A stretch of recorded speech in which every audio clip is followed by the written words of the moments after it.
Yo, what's going on, everybody? So, I want to talk about how we think about training and racing and the events and how they fit within our life. If you're new to training and racing, you may not have come across this type of scenario, but if you've been doing this for even just a few years, sometimes our motivations change, sometimes life changes and dictates how much we can train, the types of events we can get to. But there was an athlete who's been a long time runner, cyclist, endurance athlete his entire life. And we had a really good back and forth trying to allow ourselves to let the racing come to us. And I want to share his perspective because I think it's a really good one that you can identify with when you do come across this type of situation in your own life.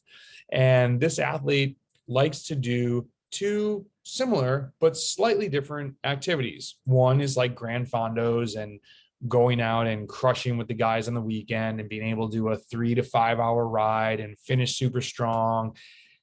Lives in a mountainous area, kill some climbs, but then on the other side also likes to do these crazy 200, 300 mile, 400 mile bike rides.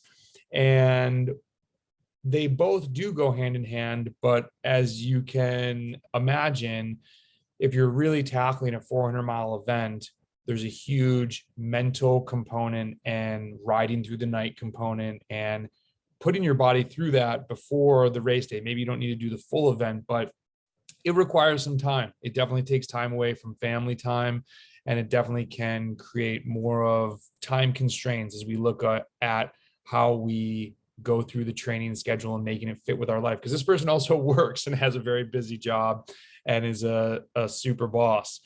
So I want to share part of this email. And we were looking forward, this exchange actually happened at the end of May. So we were looking forward to the summer months and wanted to nail down, what exactly were we targeting and how do we best implement the workouts to push forward success, whether he's going super long or just crushing with the guys on the weekend. And he had made a comment of, I want to train a little less this July than the last 2 years so I can be really present for family when we're gone on this long trip. But I still plan to ride 5 or 6 days out of the week with maybe just one long ride and one workout. So I would have time for a 2-hour daily ride in July.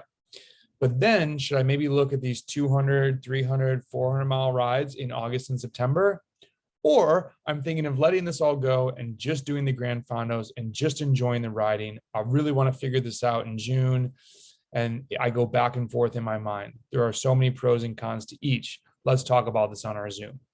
So before we set up the Zoom, I had said, so for July, one longer ride plus continuing your 2-hour rides with the interval session will allow you to continue to get stronger. That's very basic, right? Do the longer rides in August and September if you're excited about them. Maybe, a lot changes these days in 2 months. Maybe you get to August and you're like, I'm good. I'm having fun doing these grand fondos. I'm going to shelve that. I think a lot of times we want to plan the entire season, and I'm guilty of this myself, in December. And this was the first year I put out my entire calendar. My racing year has gone to total crap. I've had mechanicals, races canceled. If you've been following along on Instagram, I've been living out of a suitcase for 2 months in all the wrong areas to get to the races I wanted to go to. So we plan, but life happens, and you just need to be nimble with that.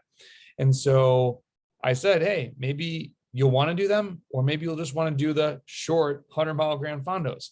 I wouldn't get so hung up on deciding right now. Life and cycling is a wild journey, and the motivations that we have that come out can shift and change. And you don't want to fight those. Go with the flow of what you're excited about, because if you're not excited about the event, if you're not excited about the ride, why are you doing it? I'm going to make another post about an athlete that he just had a less than stellar grand fondo performance. And we looked at a lot of reasons why, and I'm totally okay with talking. Every event does not go perfectly. And I've posted blogs about athletes where we did some things wrong, and there's no way to always nail everything. And we're going to talk a little bit about his motivation waned, and I'm not pointing fingers. This is something that he said. He said, man, I did not communicate this to you. And there were a lot of little red flags that communication to your coach, your training buddy, whoever's helping you along the way is so important. So for this athlete doing possibly the mega rides in the fall, I said, man, go enjoy the summer weather in June. Enjoy the riding when you're gone on this trip. It sounds like you have that schedule dialed. Embrace the time up there. Enjoy the new schedule. You're super pumped about the extra family time you're going to have. And then see where the chips fall. Either way, both options are awesome. There's not a win or a lose. So while there's pros and cons to weighing the two, they're both you enjoying the bike. This is supposed to be fun, and it has to be fun. I cannot stress that enough. Whether you're trying to complete your first Gran Fondo, whether you're just starting training, or whether you're going for a national championship, if I'm not having fun on the bike, something's wrong, and I'm trying to win a national championship. So hey, if I don't, I don't, but at least I can look back and say, well, I really enjoyed the journey to get here. And I'm super pumped to go and compete. And that's really important. I think it's so easy for us to lose because we're all, if you're watching this channel, you're a competitive person that's trying to get better, period. I think it's very easy for us to go astray from growing as an athlete, especially when things don't go our way. And I don't mean that in like, oh, things aren't going our way, but when you're training 15 hours a week and then life throws a curveball at you and you need to train 12. Some people think that the better answer is go to 0. Forget it. I can't train 15, then why train at all? That's so silly. You can still grow a ton. I just had a great conversation with an athlete about getting the consistency back at 8 hours a week. Because guess what? He has a new thing called a baby. And so there's a lot of other things going on. And a 90-minute ride now has the same mental and life costs as what used to be going on a 4-hour ride was for him. And so we need to adapt and be nimble and change with that. It's corny, but listen to your heart. It will tell you what to do. And we had a great Zoom about this. I won't go into detail about that, but one of his messages back was, I really like this don't overthink thing. That's me in a nutshell. I get caught up and I overthink a lot of things. Don't let the bike, we put a lot of mental time and mental energy and physical energy into riding, but make sure it's energy well spent and not draining you, but lifting you up in some way. So hopefully this helps you when you come across that journey of what are you doing? Where's the bike going? How do I plan all of this? It'll come together, but use your heart and your mind and you'll have tons of success on the bike. Let us know what you're doing to be successful on your journey. Take care.